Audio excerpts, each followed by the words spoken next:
Listen carefully. Weakness doesn't scream. It whispers. It hides behind comfort, behind excuses, behind that little voice that says, take it easy, you've done enough today. But you and I both know the truth. That voice has cost you more than failure ever did.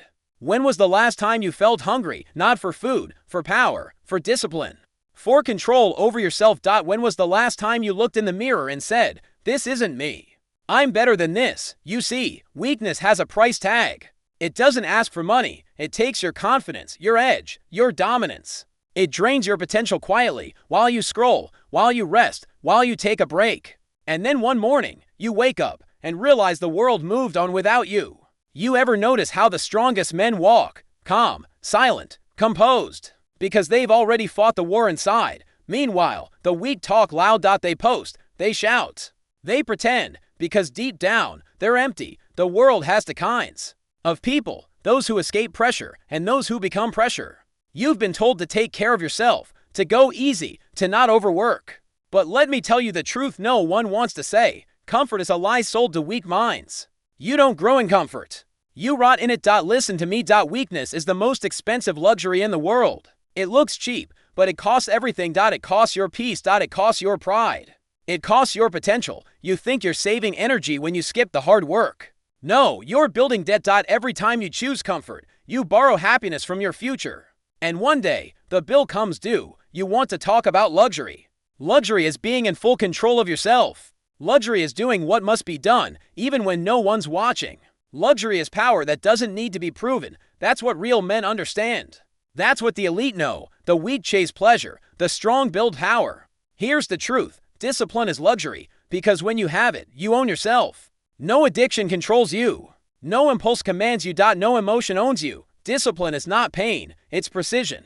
It's structure. It's how kings are built and how the average are destroyed. Luxury isn't gold. It's self-respect. It's the way you sit, the way you move, the silence before you speak. Every great empire, internal or external, is built on the ruins of comfort. Look around. Most people are prisoners of comfort. They decorate their cages with fake happiness. They call laziness self-love. They call procrastination mental health. They call fear realism. They've traded their power for peace, and still, they're miserable. Because deep down, they know they could have been more. They could have had more. But they didn't choose it, and now they watch others win while they scroll, judge, and cope. That's the cost of weakness. It's not visible. It's spiritual. It eats your hunger. It kills your fire. It convinces you that mediocrity is balance.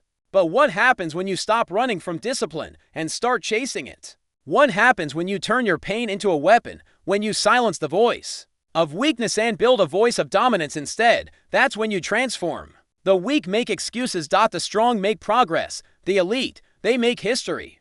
Weakness is emotional poverty. Discipline is emotional wealth. Weakness says, I can't. Discipline says, watch me. Weakness fears judgment. Discipline doesn't even hear it. Weakness craves validation. Discipline doesn't need an audience. So listen to me.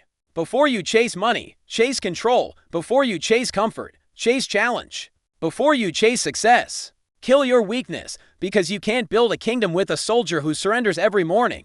You've been chosen for something greater. You feel it. That restlessness inside you, that's not anxiety. That's potential, screaming for discipline. Stop silencing it. Stop numbing it with comfort. Stop lying to yourself. This is your moment to decide. Are you going to live as a slave to weakness or rise as a master of discipline? Because weakness is expensive. And if you don't destroy it, it will destroy you. Listen to me.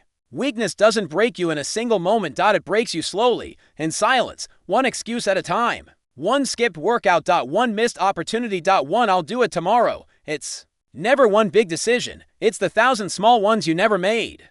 Weakness hides inside your habits. It lives in your comfort zone. It whispers, you've done enough. And you believe it because it feels good to believe it. That's the trap. Weakness always feels good at first. That's why it's dangerous. Every time you choose comfort over discipline, you're making a trade, and it's never in your favor. You trade the body you could have built for the one that's easy to maintain.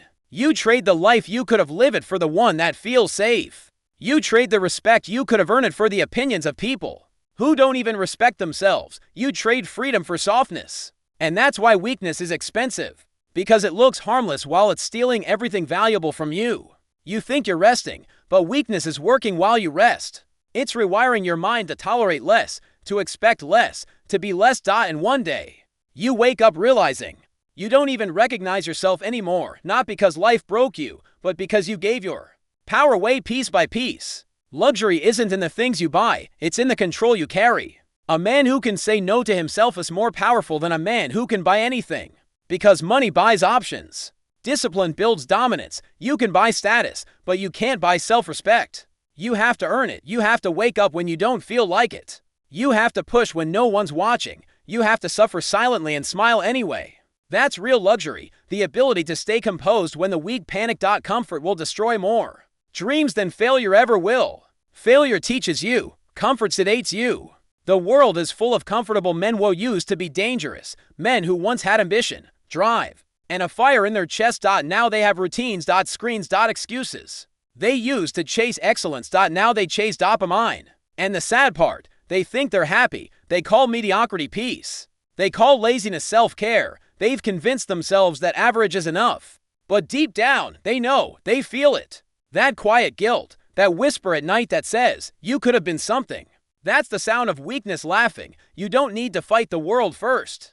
You need to fight yourself. You need to kill the part of you that quits. The part that negotiates with your excuses. The part that says, it's fine, no one will know. That voice is weakness.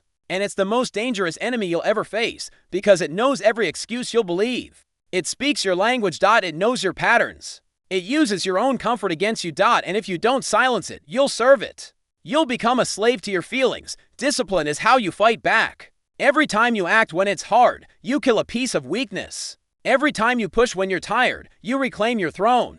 People can feel discipline. It's invisible, but it's real. You walk differently when you're disciplined. You talk slower, but stronger. You don't seek validation. You don't explain yourself. You exist with certainty. Weak men try to prove themselves. Strong men are themselves. That's what discipline does. It gives you presence. Presence that no brand, no status symbol, no follower count can imitate. When you enter a room, people feel the difference between noise and power. And power is quiet. Because when you truly have control, you don't need to show it. Weakness dies when you stop feeding it. It feeds on laziness, on doubt, on self-pity. Starve it. Replace I can't with I will. Replace I'll try with I must. Replace it's hard with good. The elite mindset isn't about comfort. It's about conversion. Pain becomes progress. Pressure becomes power. Rejection becomes redirection. Weakness can't survive inside that kind of mind. That's why most people can't handle discipline, because it's expensive. It costs comfort. It costs ego. It costs the illusion that life owes you something. You control your time. You control your focus. You control your reactions. The second you stop reacting emotionally and start responding with purpose, you've already won. Discipline gives you clarity. Weakness clouds it. Weak people overthink. Disciplined people decide. And that's why disciplined men move faster, because they've already killed hesitation. While the weak wait for motivation, the disciplined move through it. That's why winners look cold, because emotion doesn't rule them. They rule it. That's the real luxury. That's the cost of power and the price of weakness. Weakness doesn't always look weak. Sometimes it dresses well. It smiles. It looks confident. It pretends to be peaceful, but it's a mask, a designer disguise for self-deception. Weakness hides behind pleasure. It hides behind relaxation. It hides behind fake positivity. It tells you, you deserve this break, and that one break becomes a habit. That habit becomes your identity. You start saying things like, I'm just not that kind of person. I can't be that strict. I need balance. But balance without direction is laziness wearing perfume. It smells good, but it's still rot underneath. Listen to me. Pleasure is not the problem. Dependence is. The weak depend on pleasure. They need it to feel alive. They need entertainment to fill silence. People to validate them and comfort to hide from their emptiness. They'll scroll for hours. Not because they enjoy it, but because it's easier than facing their own reflection. They'll say, I'm tired, when what they really mean is, I'm scared to try, and the longer they feed that cycle, the softer they become. Luxury isn't softness. Luxury is strength wrapped in calm. It's walking through chaos without breaking. Rhythm. It's having every reason to quit and still continuing. Discipline is a mirror. It shows you who you really are. The first time you wake up early, you realize how long you've been lying to yourself. The first time you push through pain, you understand how much comfort has controlled you. That's why weak people hate discipline, because it exposes them. It reveals the gap between who they are and who they pretend to be. It strips away excuses. And all that's left is truth. Discipline doesn't care about feelings. It doesn't care about comfort. It only cares about commitment. When you start living by discipline, you'll lose people because they can't relate to your standards anymore. But that's the cost of rising. The higher you go, the quieter it gets. Weakness also hides in validation. It loves being seen. It craves approval. It wants applause for effort, not results. That's why most people talk more than they do. They'd rather look successful than be successful. Validation is the cheapest drug in the world, and everyone's addicted. The weak measure their worth in likes, comments, views, and compliments. The strong measure it in consistency. Discipline doesn't need applause, because when you're building real power, you don't post it, you live it. Let them talk, let them show off, let them chase the illusion.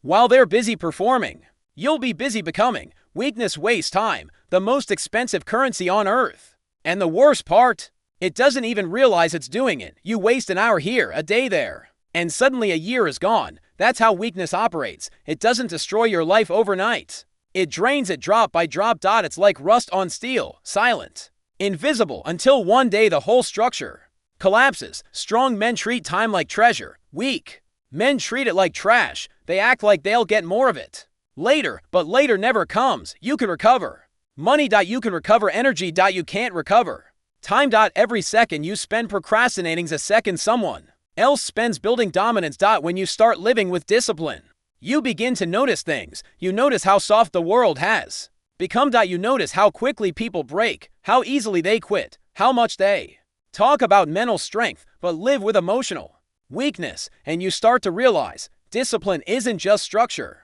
It's separation. It separates the real from the fake. The committed from the comfortable, the lions from the sheep. That's why the discipline look dangerous, because they're not violent, they're focused, they're calm, but unpredictable. You can't manipulate them with feelings or control them with trends. They've mastered themselves, and that's the ultimate form of power. Discipline makes you quieter, because when you're locked into purpose, you stop explaining yourself. Weakness argues, discipline acts. Weakness complains, discipline adapts. Weakness gets jealous, discipline gets better. And that silence, that dangerous calm, is what terrifies average people, because when you stop reacting emotionally, you become unpredictable. And unpredictability is dominance. That's what the elite understand. You don't win by being loud. You win by being consistent. Consistency is invisible, but its results are undeniable. Every man has a fire inside him. For some, it's burning quietly. For others, it's almost gone. Weakness kills that fire. Discipline reignites it. You can feel it, that restlessness inside you, that whisper that says, I'm meant for more. That's your soul rejecting weakness. That's your body begging for discipline.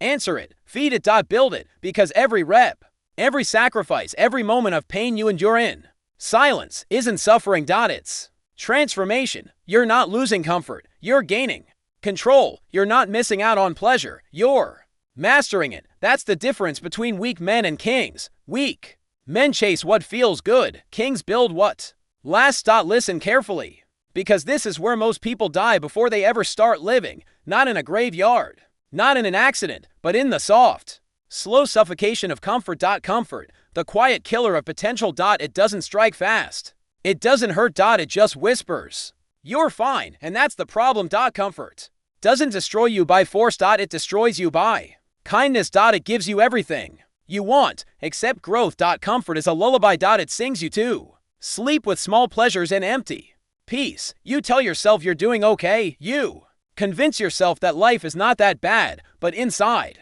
something's dying. The fire, the edge, the hunger. You start making peace with average. You stop chasing excellence, and you don't even notice, because you're too busy being comfortable. That's the tragedy of modern life. People aren't suffering, they're sedated. They've got their dopamine, their distractions, their cheap wins. They've replaced purpose with pleasure, and the worst part, they call it balance. Easy feels good, but it makes you soft. You were not built for easy. You were built for challenge, for pressure, for impact, for war. Every muscle in your body, every spark in your brain was designed to fight, to build, to overcome. But modern comfort has rewritten your instincts. Now you avoid friction. You chase convenience. You worship comfort like a god, and it's killing you. The man who seeks comfort becomes a Slave, a slave to his own emotions, a slave to pleasure, a slave to weakness. Because once comfort owns you, discipline can't reach you. You'll talk about changing your life. You'll dream about success. You'll imagine greatness. But when it's time to move, you'll freeze. Because comfort has numbed your hunger. Weakness doesn't start in the body. It starts in the mind. When your mind learns to choose the easy way, your identity follows. You become predictable. You become passive. You become safe. And safety is the most dangerous prison ever built. It doesn't have walls or guards. It has entertainment, air conditioning, and endless distractions. You think you're free, but you're trapped, because freedom without self-control is just chaos in disguise. You scroll through success instead of building it. You watch motivation instead of embodying it. You study discipline, but never apply it. And every time you say tomorrow, you bury your potential 1 inch deeper. The elite hate comfort. Not because they don't enjoy it, but because they know it's addictive. They understand that once you taste too much ease, you lose your edge. They rest, but never retire. They celebrate, but never soften. They use comfort as a reward, not a lifestyle. That's what separates the powerful from the powerless. Average men live in comfort. Extraordinary men live beyond it. They see comfort for what it is, a test, a trap wrapped in silk. When things get easy, they raise the bar. When things slow down, they speed up. When the world sleeps, they move. That's how the strong stay ahead, by dying to comfort before it kills them. You can't become unstoppable while staying comfortable. You can't build power while avoiding pain. Discomfort is the tax of greatness. And weakness is what happens when you refuse to pay. The strongest men you've ever heard of, they didn't have better luck. They had better pain tolerance. They learned to sit in the storm and breathe through it. They found peace in pressure. They made discomfort their ally. You think they're different?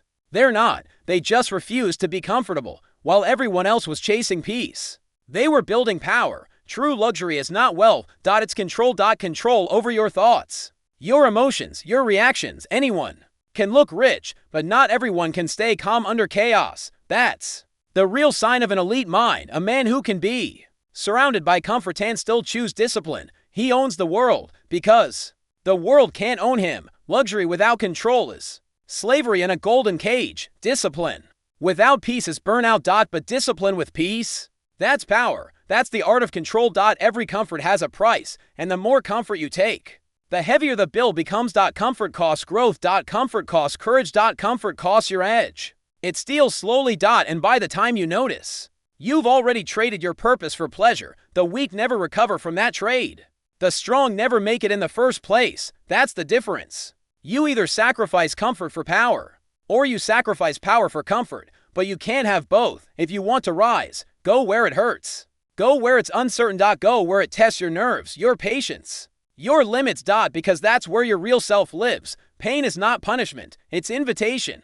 Pressure is not oppression, it's opportunity. Every time you choose the hard way, you burn weakness away. Every time you walk into discomfort willingly, you take back control of your mind. And one day, you'll wake up and realize you no longer chase motivation. You've become it. You won't need noise. You won't need validation. You'll just move, calm, sharp, dangerous. That's what it means to kill comfort. That's what it means to rise above. Listen carefully, because this is where most men break, not from failure, but from freedom. You think freedom means doing what you want? No, freedom means doing what you must, even when you don't want to. That's the law of discipline. And it's the only law that separates power from chaos. Luxury isn't about gold, cars, or comfort. Luxury is control. Control over your time. Control over your mind. Control over your emotions. Most people are poor not because they lack money, but because they lack control. They wake up when they feel like it. They work when it's convenient. They train when they're in the mood. That's not freedom. That's slavery to emotion. A disciplined man doesn't move by emotion. He moves by decision. And that's what makes him untouchable. Because when everyone else is reactive, he's consistent. When everyone else hesitates, he executes. Discipline is not about the outside world. It's an internal war. Every morning, you wake up to two voices. One says stay, one says go, one says later, the other says now. Weakness wants peace, discipline wants progress. And every day you choose one. That's why discipline isn't motivation, it's rebellion. Rebellion against your comfort, your excuses, Your old identity. You're not fighting the world. You're fighting your own softness. And every time you win, you build a new version of yourself. Discipline is structure. Emotion is chaos. Most men lose because they depend on motivation. Motivation is a liar. It shows up when it's easy and disappears when it's needed. Most discipline doesn't need permission. It doesn't need hype. It doesn't need applause. It's a system, a rhythm, a contract between you and your future self. When you wake up early, train hard, work relentlessly, you're not following orders, you're following destiny. That's what the weak don't understand. They think discipline is restriction, but discipline is liberation. Because when your habits are locked in, your emotions can't control you anymore. A man without discipline is a man without direction. He might look busy, but he's going nowhere. He wakes up every day to confusion. He runs on stress, not structure. And then he blames life for being unfair. Life isn't unfair. It's mathematical. You get exactly what you repeat. You eat garbage. You feel garbage. You waste hours. You lose years. You break promises. You destroy self-respect. That's the tax of chaos. The undisciplined pay it every single day in regret, frustration, and mediocrity. While the disciplined, they pay early in effort, sweat, and patience, and collect luxury later. Discipline is not loud. It's silent. It doesn't post. It doesn't boast. It just builds. It's the invisible force that keeps you steady when everyone else collapses. It's waking up before dawn, training in silence, executing in private, because you're not chasing attention. You're chasing mastery. And mastery takes isolation. That's why the disciplined are misunderstood. They seem distant. Cold. Detached. But they're not disconnected. They're focused. Focus looks like arrogance to the distracted. Anyone can start. Very few continue. That's why consistency is the rarest luxury of all. The weak chase excitement. The strong chase consistency. Consistency builds trust, not with others, but with yourself. Every time you follow through, you prove to yourself that your word has weight. And that's where real confidence comes from. Not from talking. Not from flexing. From following through. The man who can trust himself doesn't need validation. That's why discipline feels expensive, because most can't afford to be consistent. Pain is not your enemy. It's your instructor. It teaches you where you're weak. It exposes your limits. It humbles your ego. Weak men run from pain. Strong men read it. Every rep, every failure, every setback is data. Information. Blueprints for growth. The more pain you can process without breaking, the stronger your system becomes. Discipline transforms pain into precision. That's how the elite operate. They don't avoid pressure. They calibrate under it. You want to know what power looks like? It's calm under fire. The disciplined man doesn't panic. He doesn't rage. He doesn't rush. He observes. He calculates. He acts. Cold control. That's dominance. It's the ability to stay steady when everyone else loses. Balance. People fear what they can't predict, and you can't predict a calm man. That's why discipline isn't about restriction. It's about control. The man who controls his impulses controls his outcome. Every great man lives by ritual, not superstition. Structure. Wake up, move, build, reflect. Repeat. You think it's boring? Good. That's where mastery begins. The weak crave variety. The strong crave repetition, because repetition forges rhythm, and rhythm forges results. Discipline is ritual. Ritual is rhythm. Rhythm is power. You become what you repeat, so choose your repetitions carefully. There's a law older than time. You obey discipline, or you obey regret. One gives you power, the other gives you excuses. You don't need motivation. You don't need luck. You need law, the law of discipline. Do it anyway when it's dark. Do it anyway when you're tired. Do it anyway when you fail. Do it anyway, because anyway builds empires. That's the law. Simple, brutal, absolute.